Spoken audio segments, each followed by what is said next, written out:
Okay. Yeah, thanks for the introduction.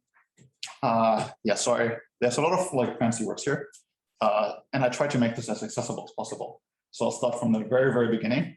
And for me, the very beginning is the harmonic oscillator. So you have the following physical system that's written on here. So I have some kind of wall, and to it I attached some spring. Right? And then at the end there's a ball, and if I didn't like pull on this, it would just be here where the equilibrium is, but then I pulled on it, right? And then there's a restoring force that tries to restore this ball back to the equilibrium. And then there's a classical mechanical system. I can figure out the evolution equation using Newton's law, right? So on the left-hand side here, I have the mass times the acceleration, which is the second derivative of the distortion. And on the right-hand side, I have something that is constant times the distortion, right? And that's because I'm using Hooke's law to model this restoring force, right? So it's just proportional to the distortion. So here I kept these constants in because I thought it would make it easier to see where it's coming from, but mathematically I don't care. So I'll just set them to be. And for those of you who haven't seen differential equations in a while, the general solution is just a linear combination of cosine and sine. Okay, so for what I want to talk about, this second order formulation is actually not very convenient. Instead, I want to see it as a first order system. So I'll change variables. I set q, which is the position, to be just u. And I set p, which stands for the momentum, to be the time derivative of u, right? And then I can write this as follows. So the first equation just tells me that the time derivative of q is p. And this actually has very little to do with my equation. It's just that this change of variables remains consistent over time. And then here I have that the time derivative of p is minus q. And that's because I have this equation, right? So the time derivative of p is the second time derivative of u, and that's where I can insert my equation. Right? And this equation that I have down here is a special example of what is called a Hamiltonian ODE. So let's talk about this slightly more general class now. So let's talk about Hamiltonian ODEs. I guess you can't really see the title. It's Hamiltonian ODE. So I start with some function h that is my Hamiltonian, and it's the function going from R2 to R. And let's assume that this is coercive, which just means that it satisfies some growth conditions that I'm not specifying here. And that's for simplicity also assume it's smooth, right? I don't want to worry too much. Then associated with this, there is an ODE that is just called the Hamiltonian ODE. And it looks pretty much like what we had on the last slide.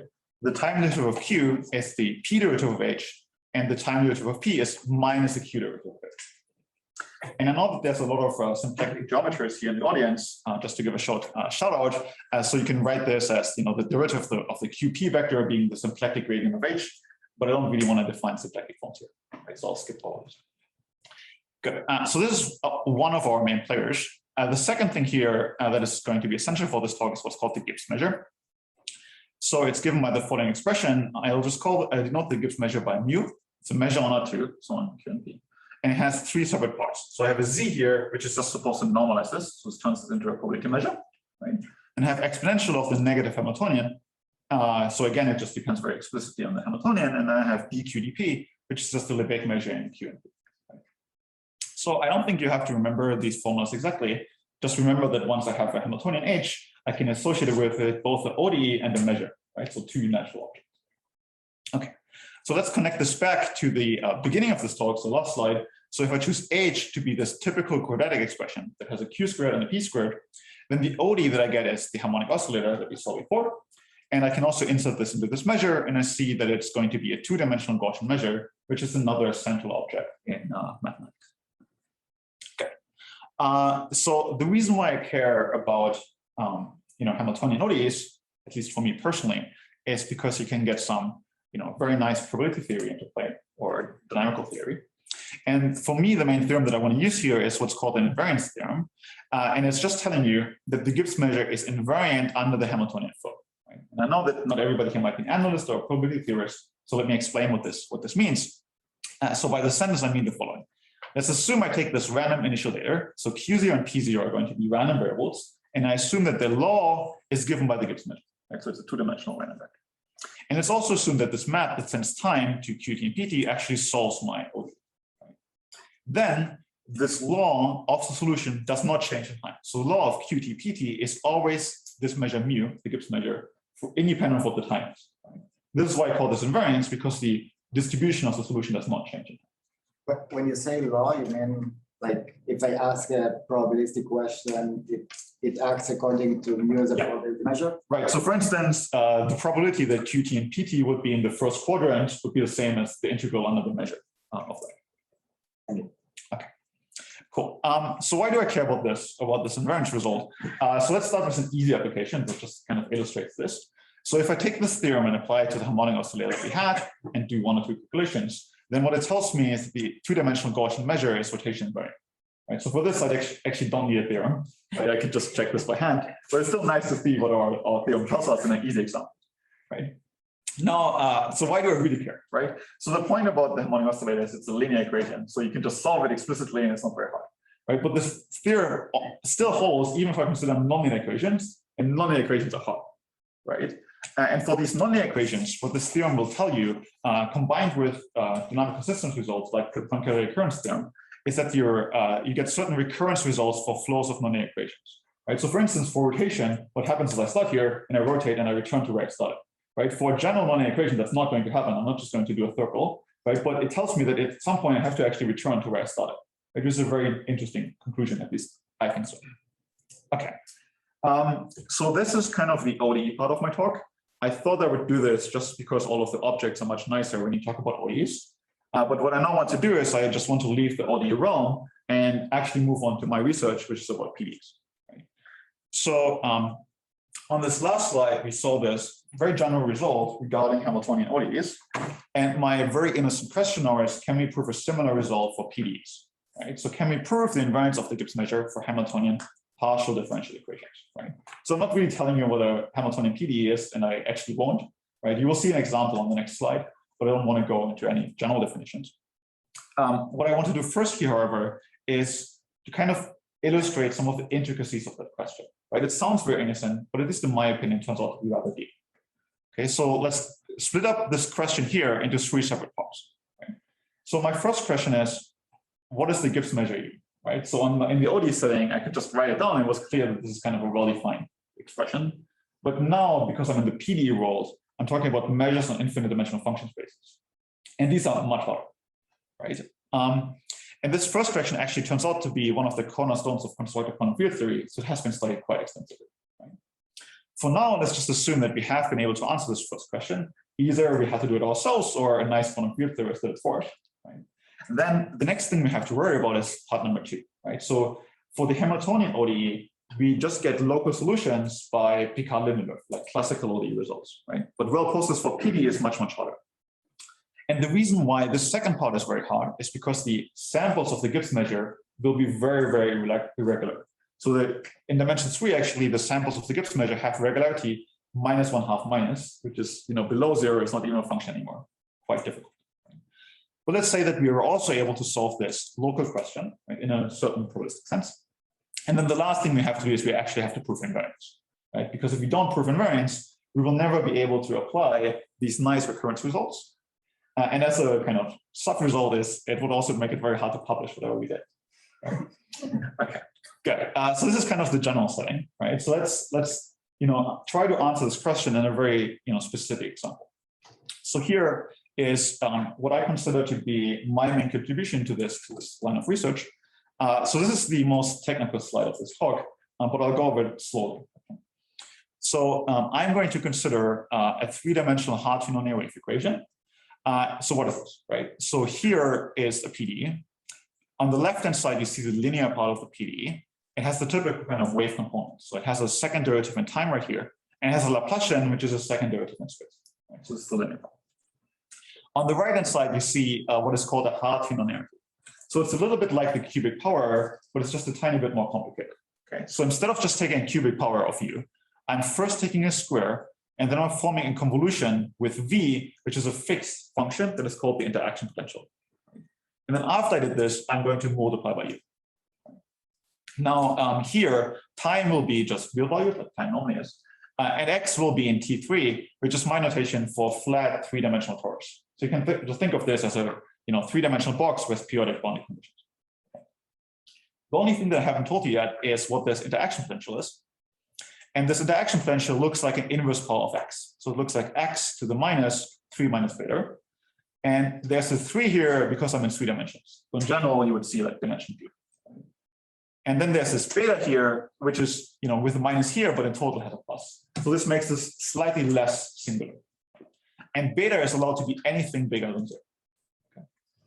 formally speaking, if I were able to take beta equal to 0, this would actually converge to the Dirac delta, and then I would recover the cubic nonlinearity. But in my result, this is explicitly excluded. Now here's the main result. So the Gibbs measure for this hard to nonlinear wave equation exists and is invariant, right? So this positively answers the question that I posed in the last slide. And now the second sentence in this theorem gives you more information, right? It goes beyond just answering the question. And it tells you that this Gibbs measure is singular with respect to the Gaussian field. So I don't expect that you know what singular means, and I don't expect that you know what Gaussian field means, right? The only thing I want to tell you here is that this essentially just says that the measure does not behave like a Gaussian. Right? So this is what you should think of. Now, why is... Yeah. Can you just... how do you define the Gibbs measure in this situation? Like, what do you put in the exponent? You have two sides. Yeah, so so I would put the Hamiltonian corresponding to this, which I did not write down. It would have the L2 norm of the time derivative squared, of the gradient squared, and it would have some quadratic expression that is essentially this multiplied by u and then integrated. Right. So it has like one quadratic, another quadratic, and one quadratic. And if you had nothing on the right side, you would get the Gaussian. Yeah, exactly. Right. So then this essentially tells you that this higher order term is important for the measure. Yeah, very good.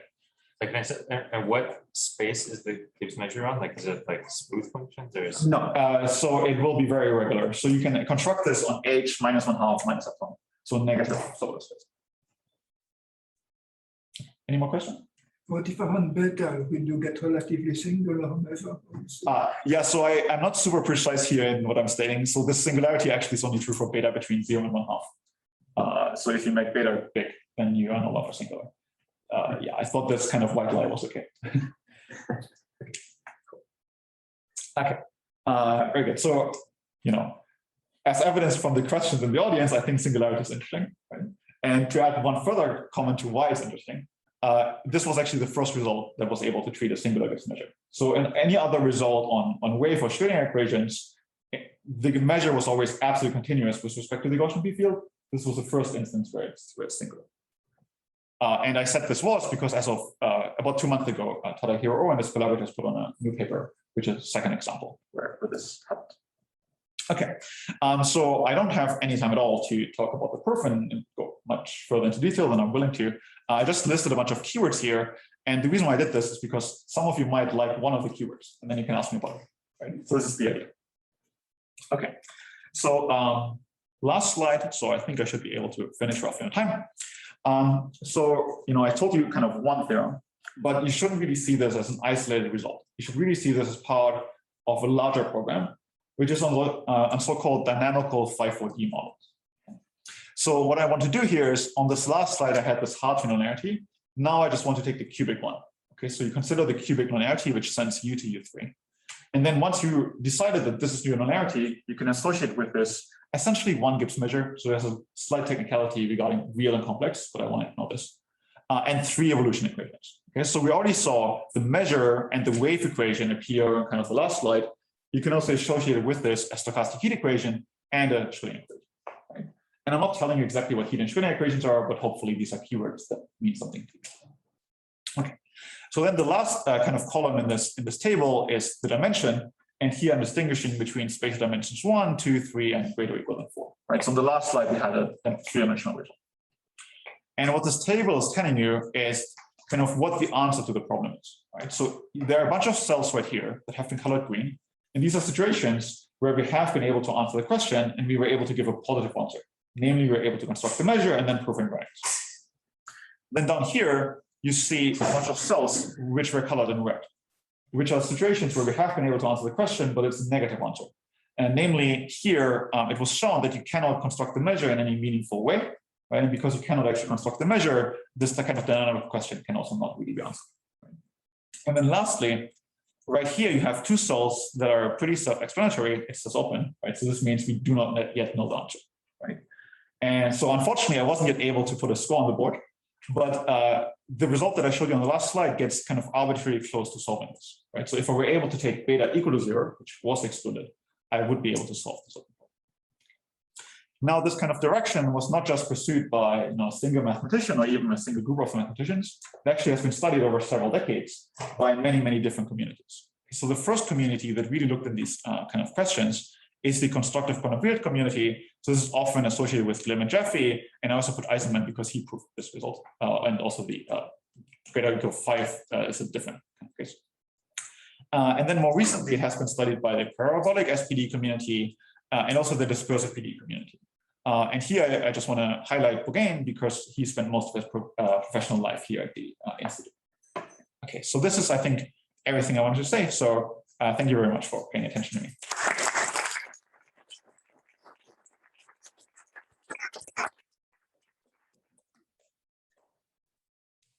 Questions? Just one very basic one, which I guess is one that he asked. So if you put the potential equal to 0, you get the wave equation, and in that case, you get the Gaussian. Yeah. So it's not singular, it's just Yeah, it's just the Gaussian. absolutely continuous. Yeah. Well, Yeah. I mean, it is equal to the Gaussian. Yeah. yeah. It is. But can you also play around with similar examples on which you get? I mean, I guess I'm asking, do you have examples which we get the absolutely continuous one? Yeah. So if you look up any paper on this except mine, then you get an example. Or I guess except two. But also, so I should have been maybe a little bit more precise. So if you take beta, this parameter in the potential, to be bigger than 1/2, then it's actually absolutely continuous. So I was a little bit imprecise in this kind of short talk. But yeah, so if you take beta to be bigger than 1/2, you get something that is absolutely continuous. So for instance, you could take like the Coulomb potential, and then you would get absolutely continuous. Or you could study the cubic nonlinearity, which I mentioned on the last slide, and you can do it in dimension 2, and then you also get absolutely continuous. How about like higher powers? Yeah, so higher powers, again, depends very heavily on the dimension. So you can do higher powers in dimension 2, and they all exist, and then it's always absolutely continuous. But if you do higher powers in dimension 3, then, for instance, I talked about cubic nonlinearity in dimension 3, right, where the measure we know. You could ask about the quintic nonlinearity in dimension 3, and I think you would expect it to not exist, but I think this has not been proven. So the quintic one in dimension 3 should be a little bit like the cubic one in dimension 4. So if you understand powers, and maybe you understand polynomials, and then you understand power series. Yeah, I'm not sure. So because like actually tracking how it depends on the power could be kind of hard. So I think we can also study the exponential linearity in dimension 2, but I do not know exactly the results there are.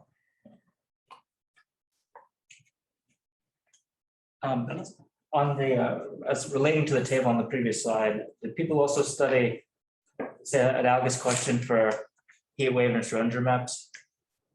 That's a very, very good question.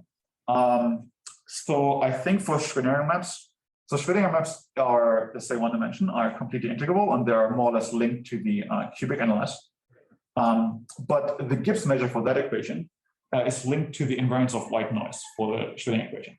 And that one is a relatively famous open problem.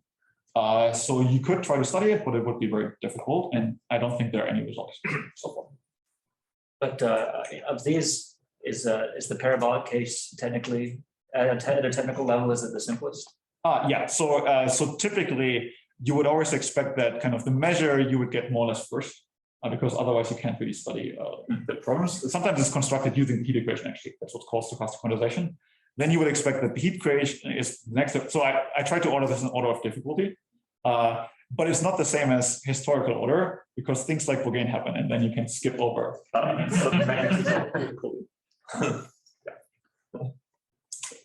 So what is happening if the heat equation in dimension 4 in this table? Yeah, so I just colored this red because it's kind of known that the measure doesn't exist. So then you can't really prove invariance. But I think, so there's a talk by Martin Hirosh on YouTube where he talks about this a little bit. And I think like actually like forget about the invariant measure, just like write down the heat equation, the stochastic one, and try to see what happens there. And I think there are some open problems left. But yeah, I mean, invariant measures will not be possible. So about these singularities of the measure, can you say anything about them, or how do they relate to the PDE? Right. So that's a very good question.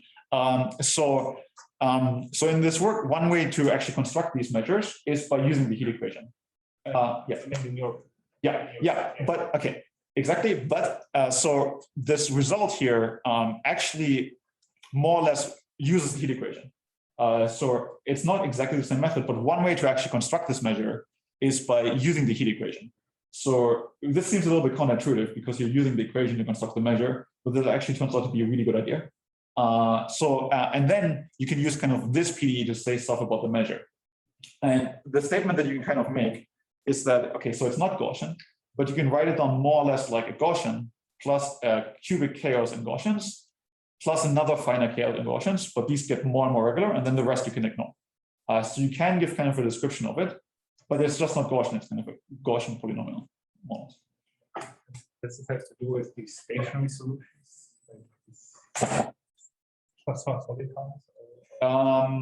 No, I think vaguely, but so solitons are here a little bit weird sometimes because you're in the compact domains, and yeah.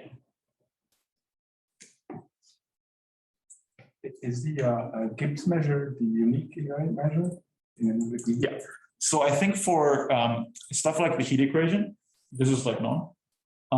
But then for the wave equation, it depends a little bit, right? So one other thing that I kind of wrote down the rug is renormalization. So you have to also renormalize the equation. And if you do that, then maybe it's unique. But if you just write down the equation, for instance, the other measure that's unique is the Dirac delta at 0. So yeah, but then that one wouldn't play well with the renormalization. So I think they're hard to give an answer there. Very well. If there are no other questions, thanks.